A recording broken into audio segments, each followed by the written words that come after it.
Good afternoon. Thank you all for being here. I'm going to jump right into it. I have a ticker, and it's less than an hour already. I have a great panel with me today, and we hope to have a very deep, meaningful, and specific conversation about the state of farming and the process by which we feed this region and how this region connects to the larger global food economy. What we're going to try to do is take very, very quick thoughts in the beginning from my speakers, from their different perspectives, which I understand already that they might not necessarily be coming from the same perspective. And then I hope that we engage in a very lively debate and then tie it up towards the end. And I'm going to hopefully try to basically be your advocate and speak on your behalf about this doesn't make sense or how do we understand this. And so maybe we start with Matt. And when we spoke, you talked a little bit about how, when you really think about food security or urban farming, there are specific things that can be done in certain places and others don't. And I know that your focus through your company has been very, very specific. But if you could quickly just kind of delineate what is the architecture of sort of what are these different sectors and food types and what specifically you've been trying to focus and work on. Absolutely. So this is a unique period in time where we're about to add some very new and different and transformative agricultural modes into our agricultural portfolio as people. And if you think about agriculture, it's about a 10,000-year-old industry. Started with stick planting and moved on to the plow about 1000 AD and the steel plow by John Deere in 1837. And there haven't been a whole lot of big, revolutions since. We've had the tractor in the 1890s, and then chemicals, fertilizers and pesticides in the 1940s, and then finally genetics in the 1980s. What agriculture has been for, all of those 10,000 years is an uncontrollable open-air manufacturing environment, and that makes it an extremely tough business. Because ask any manufacturer in the world if they want to run an open-air manufacturing business, and they will tell you emphatically no. But that's what farmers and growers do. So this is about increasing the agricultural capacity of the world in the context where agricultural capacity has actually been declining on a per-person basis pretty aggressively, and in certain crop areas like fruits and vegetables. We're only meeting about 20% of world demand. So if you think about agricultural capacity and you think about agricultural crops, there are a couple different kinds. You can bucket them in terms of protein and calories. And calories and protein are the first things that humans solve for and have been working to solve for over the last 10,000 years, because without calories, everything else is a luxury. So there's calories, protein, and nutrients. And nutrients have, for most of human history, been largely a luxury, particularly those delivered by fruits and vegetables. And so, what's happening now is that there are now ways that are available to us to deliver these highly perishable crops of fruits and vegetables and all the nutrient richness that they add to our diets and diversity they add to our diets, and do that in a local way and do it in a way where demand can be met. So, what you're going to see is more and more of ag moving to a controllable environment. More and more of it will be moving indoors. And, what you're going to see is food miles decreasing. As the supply chain gets simplified, complexity, miles, distance will all be, removed from the chain. And the result is that we're going to have, kind of more diverse diets. So those are some of the things that we're looking at as we look at the next couple decades and how humans are going to add agricultural capacity to the planet. So thank you, Matt. And then Mark, if I could come to you and kind of ask you, how do we take what Matt's describing and really scale it in a way that does feed a significant minority of the global population and also is commercially viable? Like, how do we take this technology and we scale it in a way that actually works economically? How do we make the economics work? Yeah, it's really important when you think about what are the elements that you need to put together. And so it's this combination of horticulture, it's engineering, it's really understanding the relationship between your growing systems and the biology of the plants. And then thinking about how we integrate technology, Internet of Things, sensors, data. We think about this interaction and how we harness now. We harvest the data as much as we're harvesting the plants. And it's really critical when you think about, there's been a lot of discussion around the genetics and thinking about the performance of that. But we can change that equation by thinking about the environment. So our history, we've been growing since 2004. It's about understanding that interaction. I think that's really critical. So thinking about how do you optimize the plants. So there's a way of growing, first of all, that allows us to think about our most precious resource, fresh water.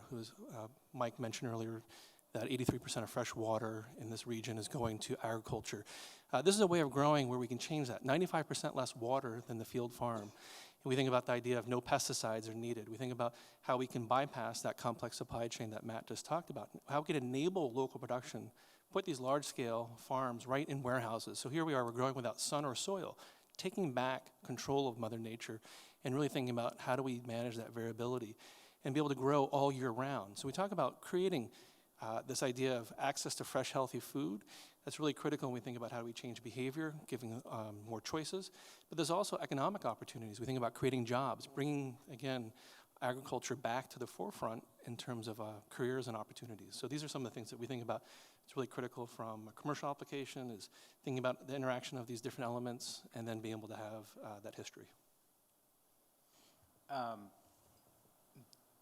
Charlie, you have a slightly different perspective. You were telling me that your family has been in farming for, what is it? How many years? 200 years. 200 years. So you've been doing it a while. We've probably made every mistake in the book. Right. So, and so you're coming at this from a very different perspective because you have been doing this for a long time and you're the deep state, right? You are the deep state of agriculture. And sort of, this is the insurgency. Does it have to be so oppositional, or is there a way by which there is a synergy, there are lessons to be learned, there's cooperation between different perspectives? What do you bring to the table that you think perhaps would be different? And you've been very focused on talking about adjusted returns on risk and basically thinking about this in a more holistic fashion. What are your thoughts? so there's a lot of change going on in agriculture right now, massive amounts of change, and lots of technology is being applied. So I'm excited to talk about that today. Quick background on myself. So as Mishaal said, oldest of four, grew up in a farming family that's been farming for over 200 years. And so passionate about food supply, healthy eating, macroeconomics, trade.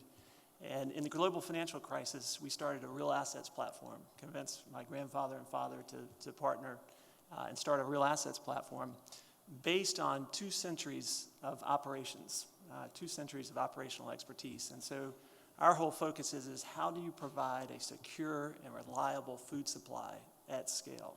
That's the critical piece. So what we would argue is that the basic foundation is a large real asset land base that can provide that secure supply.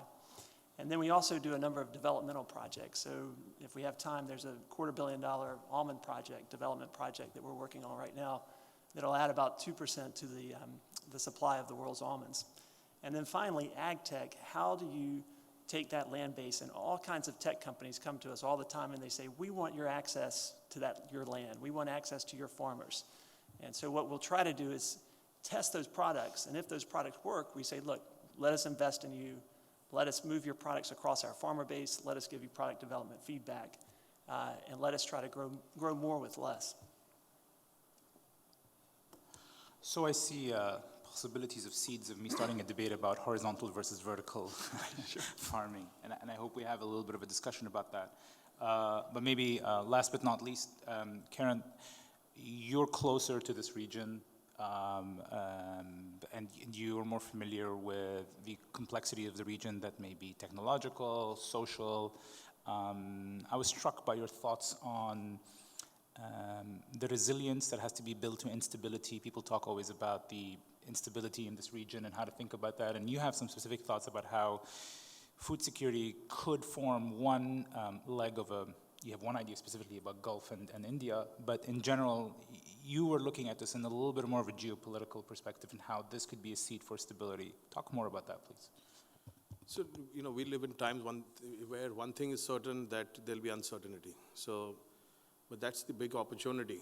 Today, the world is coming together, and all the big cities are interconnected, people are, cultures are, and we are feeding off one another. So should the opportunity of food security. Now, security in every aspect of our life is of prime importance. From the time we are born, we always take care of our kids, then our parents, and everybody around us. Coming back to the larger picture on food security, so subcontinent where I come from, just a bit of a background, I own and run a company called MENA, which is now listed on the New York Stock Exchange. It's a century-old business, but a young public company. And we've been doing business in this region for now 4 decades or more. So what I see is, take a country like India, for example. India has probably larger plain lands than US or China. Yes, our yields are lower, but that's the opportunity. We form a natural partner in more ways than one, culturally, economically, holistically, to the region and to the rest of the world. The British gave us the English language, which we use extensively as a medium of getting across. So now, India needs to provide food security. It is surplus. And in return, you can get energy security. So if you look at it from a cultural, economical, cohesive partnership, it irons out the ripples of, instability whenever it comes in spurts. Because at the end of the day here also, at the conference, what I've heard and spoken to people, everybody's here to address the same thing. On one side of it, we look at, access to capital, we look at application of capital, risk-adjusted return, and the opportunities thereof. So I believe food security is primary. We owe it to the people. Every nation owes it to its citizens, and we at MENA play a crucial role in that. So, we've taken strides toward moving towards that. And as we speak, we're moving towards setting up a special economic zone in India where the farmer becomes, an enabler, and we enable the farmer to get a better return. So we do factory gate purchase versus farm gate or farmer's gate. This in itself has the ability to transform how we do business in India and across the world. Traceability, which is important for food safety, health, comes straight through. So talking of it holistically from the 40,000 feet view of how we work together as people across nations, across regions, I think that's the greatest possibility, because we all unify ourselves with the language of food. I have a whole bunch of questions, but I think I would very much like the panel also to interact. But I'll start maybe with this, and maybe Matt and Mark, this is closer to your field. I vividly remember a DiCaprio-narrated film called 11th Hour. And there was one small moment in that film where he talks about how our cities can be more like forests and our buildings can be more like trees, and sort of have this kind of continuous cycle within that building where you plant stuff on the roof and you kind of recycle the waste in the bottom, and it's sort of more sustainable.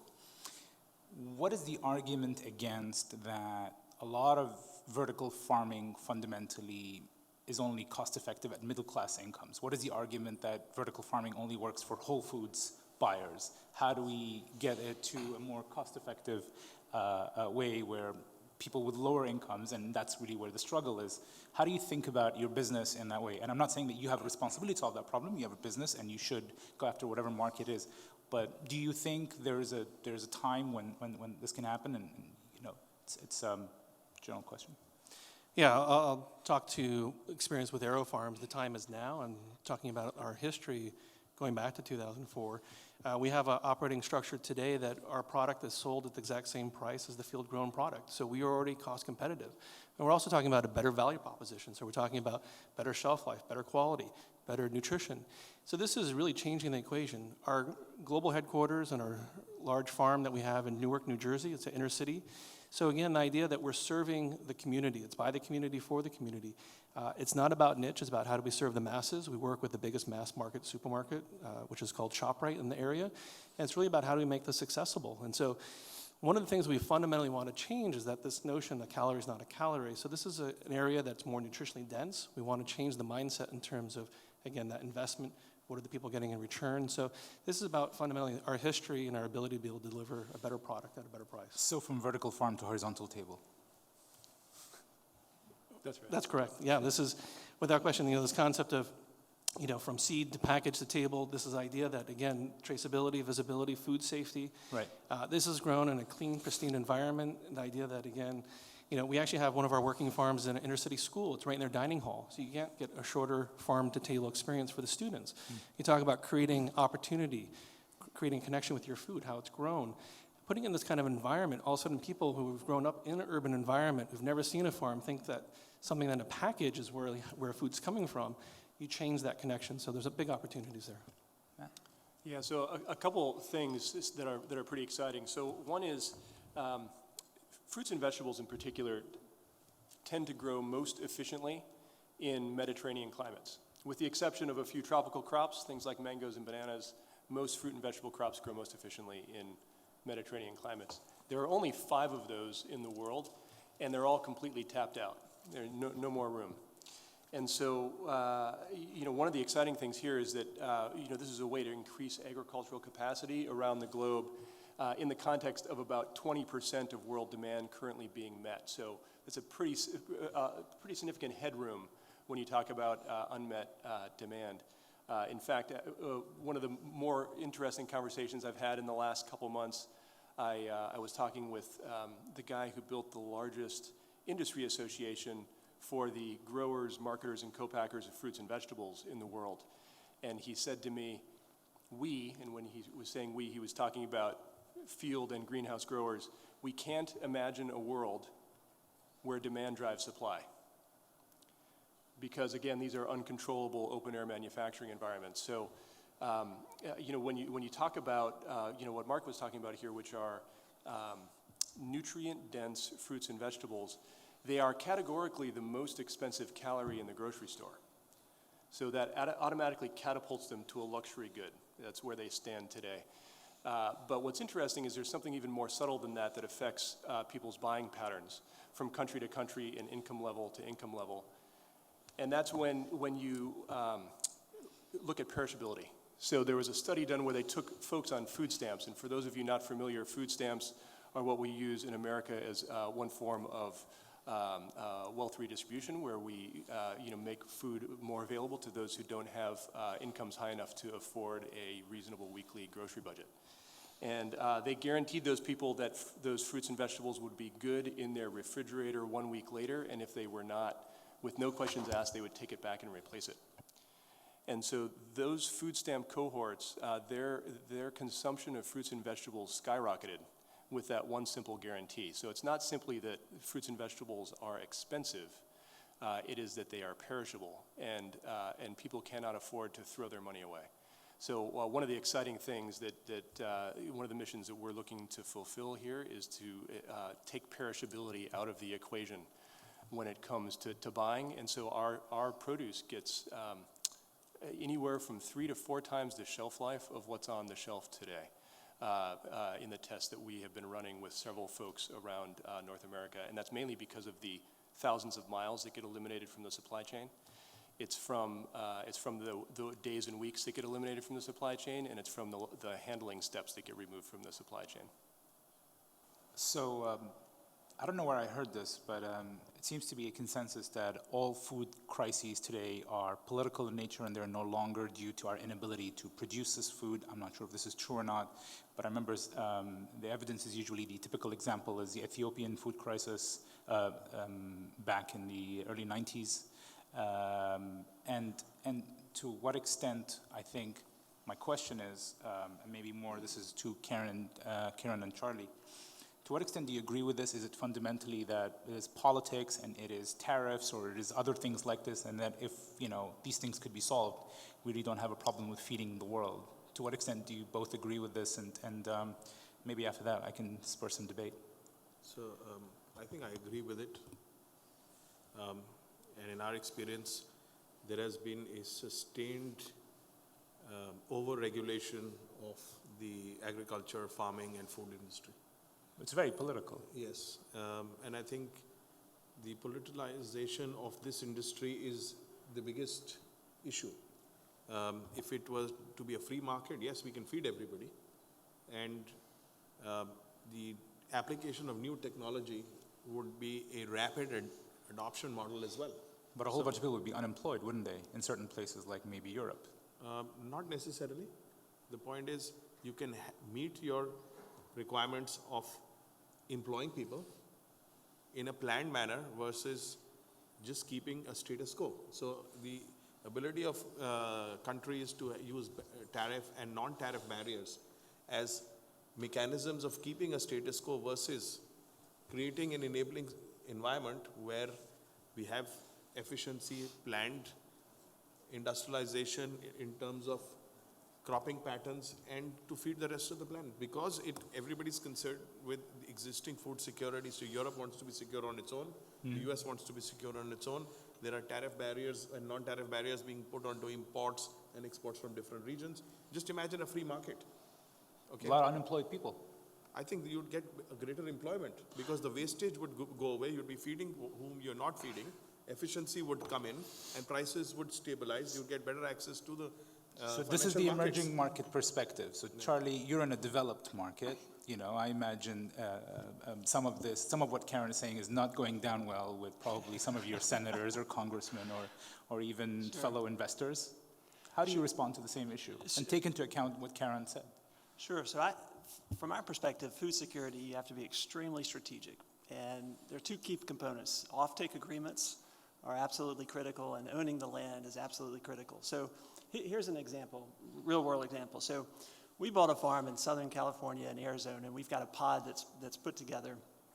And one of the farms we bought for $30 million, and we put about $50 million doing state-of-the-art drip tape. We increased our, what we call water economic water. So how much unit of value can you create per unit of water? And so here's a picture of some of the changes that we drove. And in essence, we increased that economic water 7 to 14 times. Now, all of that alfalfa that's being grown, right now we ship that out of the port of Long Beach. And most of that is coming here actually to the Middle East. So currently we're shipping about 125,000 tons here to the UAE actually. And what's exciting for us is being able to scale that. There's no costs that have to come down. There's no new economies of scale that have to be found. The economics work today. And what's really exciting is with the offtake agreements, we've been able to disrupt the middlemen. So a lot of the what we call in the States, the ABCDs, so ADM, Bunge, Cargill, Dreyfus, we're going direct to the group that we're using now is Aldara actually here. We're going direct. So they can get savings on the alfalfa. They can get 10, 15, 20-year offtake agreements. So they've got steady supply. It's secure, it's reliable, it's at scale. You can see some of the pictures. And the benefit for us is because we have that reliability and because we're bypassing and disrupting the middleman, we get income that's 60% above the state averages. So when we talk about food security, we get really excited about the security, the reliability, and all of that has to be driven by scale. So that's kind of a quick thought. Now, to your question about labor, you want to talk about labor? We had a great conversation earlier. This is the Arizona farm, actually. All the there's a ton of externalities that are taking place currently, and technology is driving just unbelievable, immense change. I'll tell you two quick stories. So one, I remember being just glued to my television in 1990 and 1991 during the Gulf War. And I remember seeing, there was a General Schwarzkopf, an American general, and we would watch the bombs that were laser guided, and they were precision guided. And what was fascinating was the number one industry that benefited from that GPS technology, guess what? I mean, agriculture. And so our family was in the fertilizer manufacturing business, and we would custom farm about 500,000 acres. And so what we figured out how to do, we were one of the first adopters to do precision rate agriculture. So historically, you would mix fertilizers, you'd push them across an entire field evenly, the same thing. Now we were taking soil samples every quarter acre, every 2.5 acres, and we were doing regression analysis to try to figure out where were you weak and where did you need to add certain elements to maximize that yield. So in doing that, we decreased fertilizer inputs over a 10-year period on a 50,000 acre farm, huge farm, by 60%. And we were hoping to keep the yields flat. In doing that, we got the right nutrients at the right place at the right time. Yields actually went up 70% over that same time period. So when you talk about food security, that reliability, the scale, it's imperative. One last project I'll tell you about is we were engaged in a project where the Chinese government was trying to figure out how do you scale their agricultural output but not disrupt their society. And it's a massive, massive question. So the average scale of a farmer in China is, call it a half of acre or so. With the average farmer being a half of an acre, if you implement too much technology too fast, you're going to disrupt all of those people. And they're going to be flooding into the cities and they're going to overwhelm the cities. So how do you have a structured balance between putting this new technology into the market? I would posit what they've done instead is they've bought land and they've also done it overseas, and they've put together a food security policy that's stable and secure. So that's kind of the tricky question. And the last thing I'll say is I don't think it's a which of these models work, an if or. I think it's a both and. I think we need both. And I think figuring out how to implement the technology without disrupting with the externalities is critical. So I need some help. I feel that I'm running two panels right now. Right?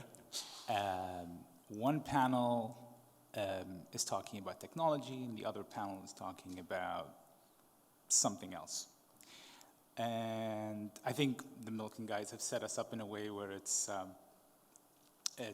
mixed up, but it feels like there are two people who are talking about something and two other people who are talking something else. So gentlemen, I want to blow up this panel. I want to have some debate. Everyone's being very polite.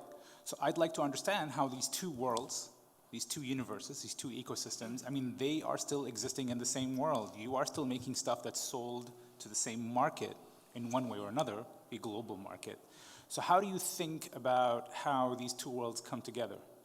Do you guys want them to answer this? You know, can someone raise their hands if you're curious about how the people who are interested in vertical farms, the people who are still committed to horizontal farms, coexist in this world? Well, so I'll say, I'll do my best to try to help you mix it up while also agreeing with some of what Charlie just said. So I think we're quite confident that this is about a portfolio of approaches. Just like greenhouse growing did not replace field growing, we do not expect indoor growing to replace field and greenhouse growing. Now, that said, in certain crops, I think what this does is as we add to the portfolio of agricultural methods, each has its own set of strengths and weaknesses. And you'll see increased specialization by crop relative to the growing mode. So for example, if you take fruits and vegetables, they are not very photo efficient when it comes to converting the light of the sun and mining the sun and creating that into, turning it into biomass. Things like alfalfa and grains are highly photo efficient, which is why you see these things growing in Canada, for example, with a whopping growing season of, I don't know what it is, 57 days or something. So these are fundamentally different crops from crop to crop, and I think people are going to be stunned at the rate at which some of these crops get converted to indoor growing. And there are some crops right now that's going to free up space for them to be grown outside. So I think it's going to depend as we look around the world. And there are some choices that just aren't available to the world yet. Like for example, growing alfalfa or wheat inside, because those crops are not very water dense. The cost of converting electricity into photons into biomass, into that carbon conversion equation, it doesn't work for grains today. So some of these are choices we have and choices we don't. Yeah, I would recommend you invest in both. Let's try that again. I would wholeheartedly recommend investing in both Matt and Mark's company. I mean, they are dramatically changing how food is supplied, and especially in crops that are super high value add relative to their mass. So, herbs are a classic example. If you pivot to crops such as almonds, an almond tree is 30 feet tall, 40 feet tall. Trying to put that in a high-rise building infrastructure, not going to be your most efficient use of resources. On almonds, for example, I mean, you might be able to put a hybrid tree that's smaller. You might be able to do a GMO tree that is tinier, but you're going to sacrifice yield. So when you're constructing a food security, strategy, the question is how do you have a full breadbasket, if I can use that analogy. And I would say, with land, it's kind of like a bond. It has strong income, and it has inflation protection.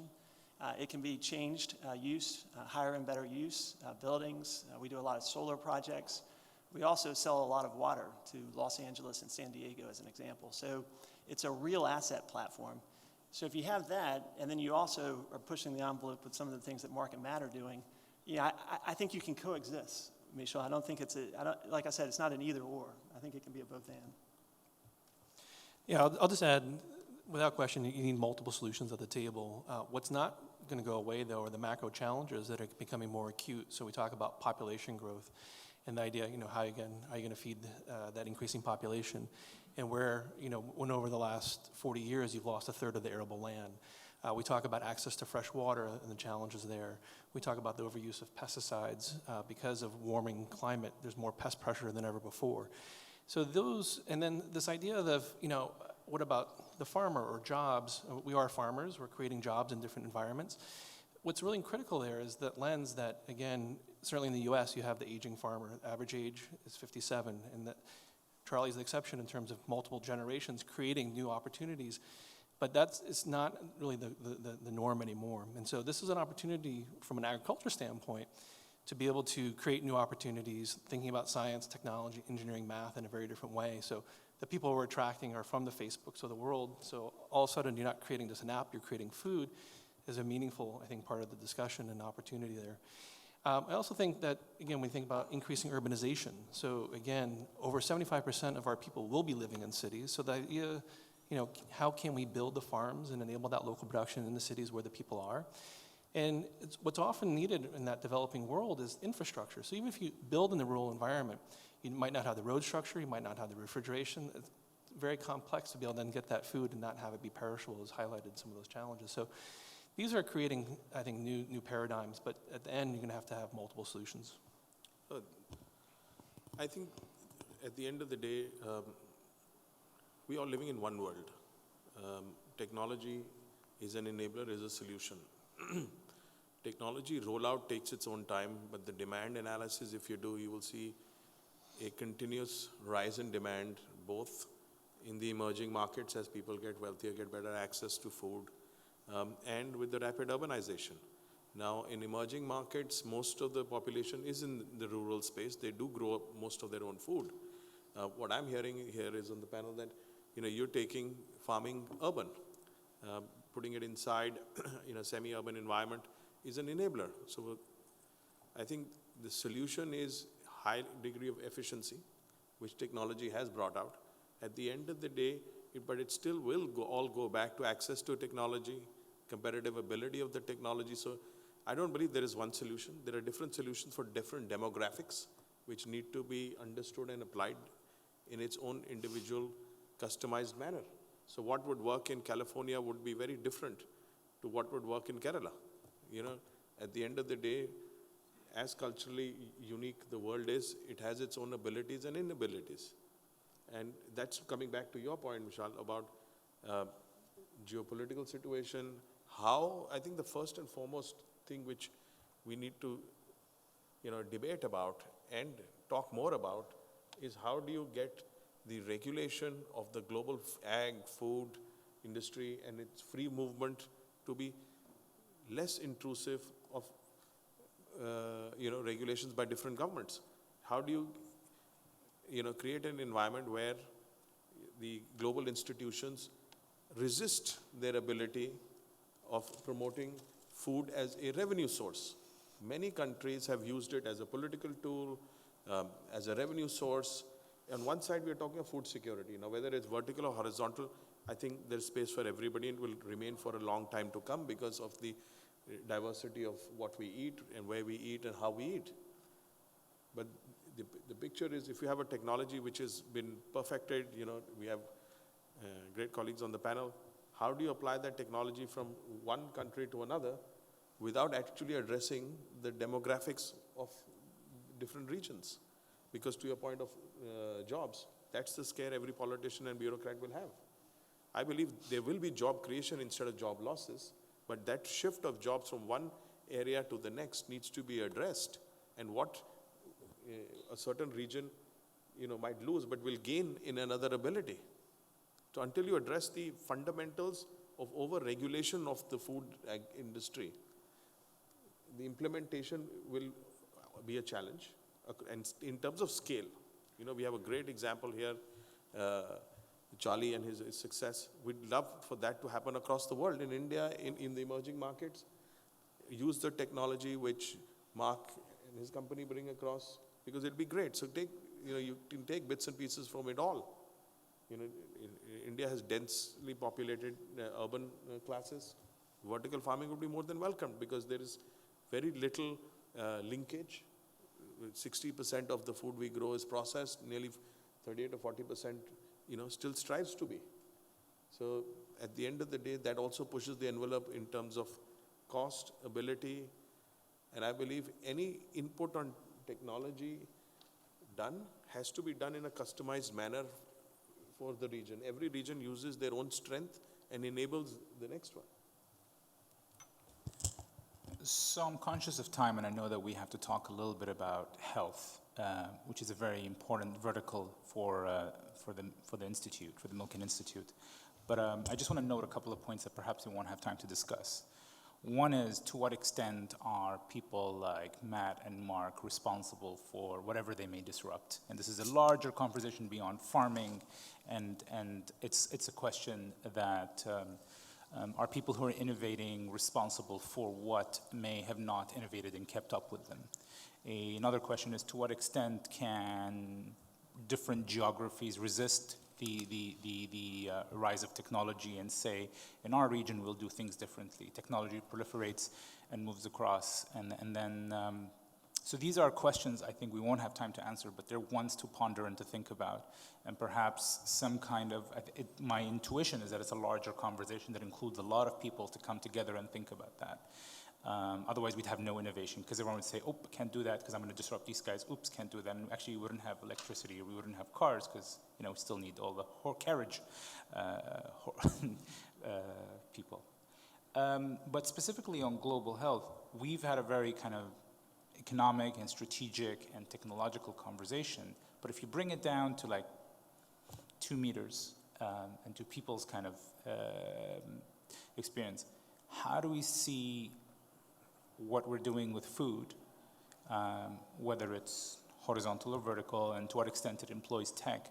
How do we see that contributing to global health? We have a situation where in some countries the challenges are obesity, in other countries it's actually hunger and calorie intake. We live in a very strange world in that way, that is more connected than ever, but then is also more varied in experience. And some people are addicted to sugary drinks, and some people, we have the same countries that, you notice that the countries that have the most organic or vegan or kind of health lifestyle issues are also the ones that usually also have massive obesity. So we live in these extreme times, and to what extent do you think what you do, or maybe you have general perspectives on how your industry and your world connect to these kind of very personal global health challenges that people experience in the 21st century, whether on the obesity side or whether also on the hunger side? So I'll give that a go. That was a compound question. We think about this in a couple different ways. So first, just the main framework that we think about this from at Plenty is, first of all, we don't believe the world has a choice. In a world where roughly 20% of demand is getting served and where 4% of the world's population, the United States of America, is consuming about 30% of the fruits and vegetables of the world, we don't think the world has a choice. And furthermore, we also are quite confident that it's not a zero-sum game. And that's in part because of this massive disparity. So in the world today, we're growing about twice the number of calories we need to feed each and every one of the 7.3 billion people on the planet. But it is because the costs of the sun, the cost of mining the sun, that the sun imposes on us in the form of the supply chain that is implied by trying to grow all of those calories, that we're throwing away, for example, about half, a little over half of the fruits and vegetables that are being grown in this world. So, a rationalization of the supply chain is something that would greatly improve the lives of a lot of people around the world. So, what we look at is that now in 2018, we essentially have a different set of choices than we have ever had in the course of human history. So what has happened in ag over the last 100 years is really pretty stunning, with the green revolution and both fertility and crop protection, and what we've been able to do with yields in the field. However, we now have a different set of choices available to us.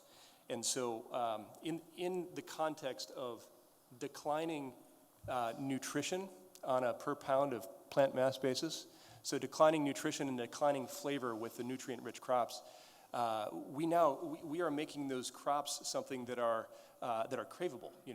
To make things like strawberries and tomatoes, as craveable as ice cream or Doritos. And so that's one way we think we can help people live happier, healthier, longer lives, is by making the nutrient crops the ones that are actually fun to eat.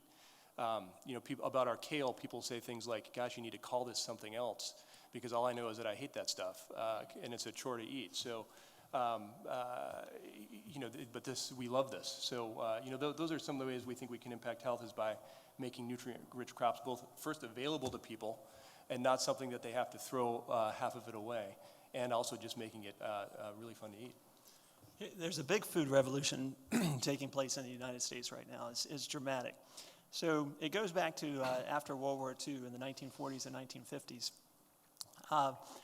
There was a lot of foodborne illness, and so processed food prevented foodborne illness. So the number one measurement of quality was how processed is the food. What's happened since the 1960s and 70s to today, when you look at the US GDP, and this is directionally right, not precise, but 3 to 4% was spent on healthcare and agriculture. Today, that number with healthcare is up 3-4 times, whereas agriculture, it's gone down by a half, roughly. So people are spending less on food, and they're buying more processed food. And to your point, Mishaal, that is part of the reason that we're having a lot of the healthcare problems, I would posit. So a lot of the obesity, processed food, strips out a lot of the nutrients, leading to a lot of health problems. So today in the States, consumers, and this benefits all of our businesses, consumers are looking for less processed. They're looking for fresher. They're looking for healthier. They want traceability. They want to know what kind of seeds are used. Is it GMO? Is it non-GMO? They want to know who the farmer is. They want to know the history of the farmer, the story of the farmer, the family of the farmer. So having that traceability is critical. And with the technology today, you can trace what happens down at the field level or the factory level, down to the foot and down to the centimeter. So really dramatic. As these consumers demand this traceability, what's happening, at least stateside, is they're willing to pay more and more for their foods. And so hopefully that will cut out some of the massive healthcare problems. And the question is can you deliver that food at a secure and reliable steady state? So I'll give you an example. Peaches in Georgia, for example. We own roughly 2/3 of the market. And for those of you all that don't know Georgia is a high-quality peach state in the U.S., known for high-quality peaches. When we've had that scale, we provide traceability down ultimately to the tree level is our focus. And with that scale, you can take it to the Whole Foods, also the Safeways, the Walmarts. And because you're reliable, they're willing to pay a significant premium. So we'll get 25-30% premiums because of that scalability, because of that reliability, and because of that traceability. And that traceability is what is really driving consumers to eat more vegetables, more stone fruit, more nuts, very, very heart healthy. And so I'm optimistic very optimistic that we can turn the tides on some of this health epidemic that we're facing today. I just want to share a few things about what AeroFarms is doing in terms of looking really at this health and wellness and nutrition. So the idea that we can control the growing process is really leading to this new category of phenomics. So looking at the environment and the genetics and how those two come together.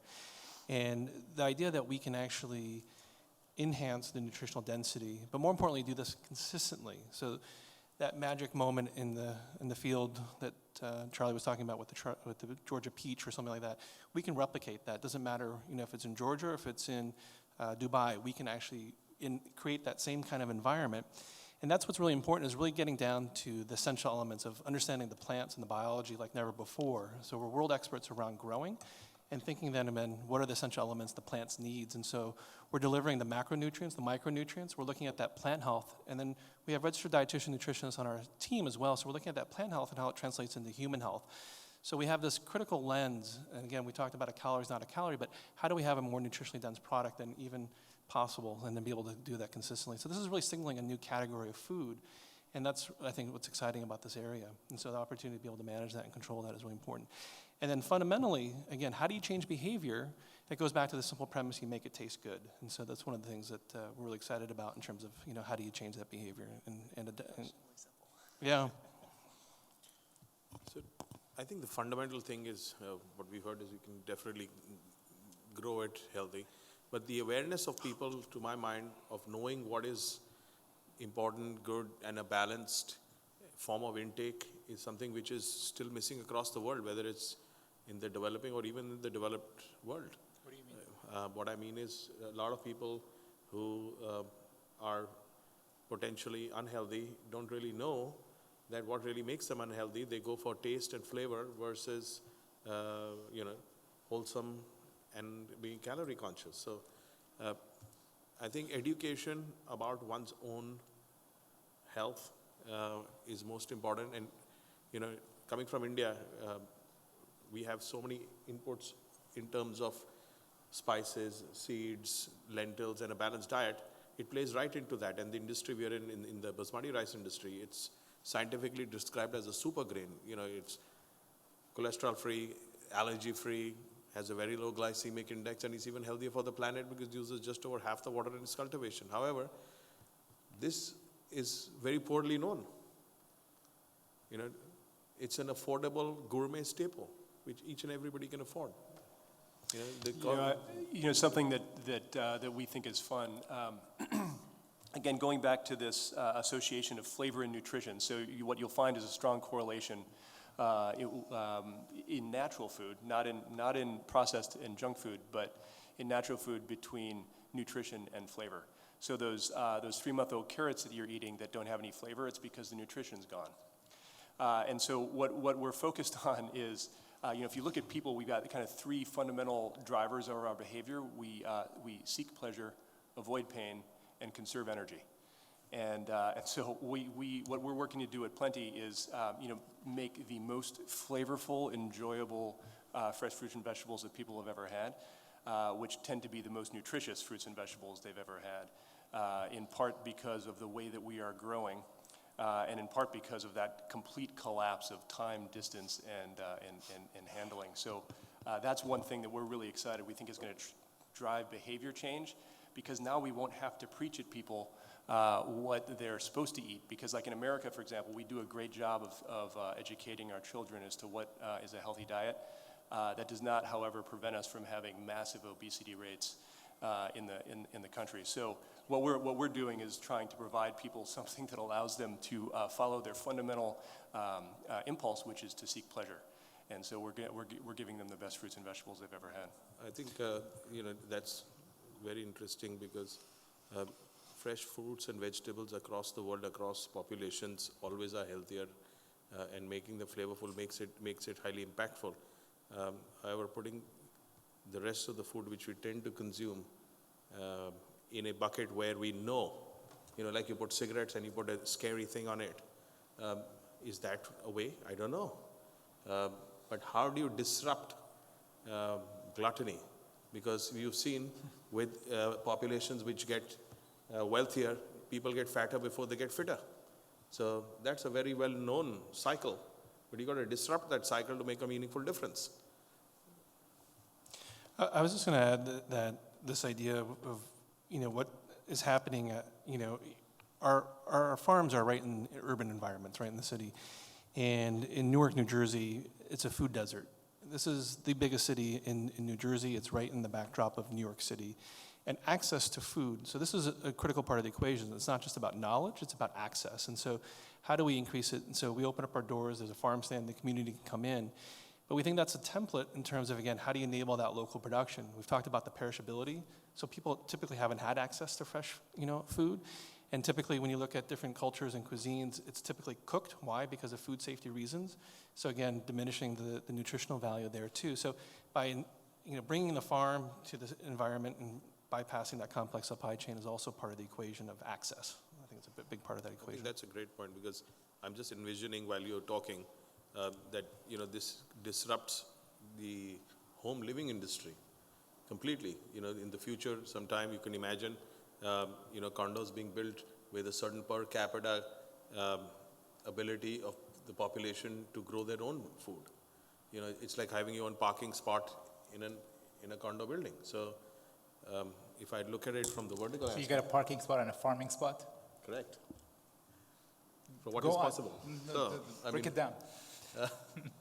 I mean, at the end of the day, if you want to think, then you got to think, as far as that, because people, we've gone away from flash cooking to going back to slower cooking, realizing that the ability to do everything fast is probably not the healthiest for us.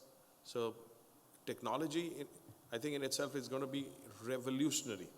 Combining with the ability in a geopolitical environment could completely change in a decade or two how and what we consume.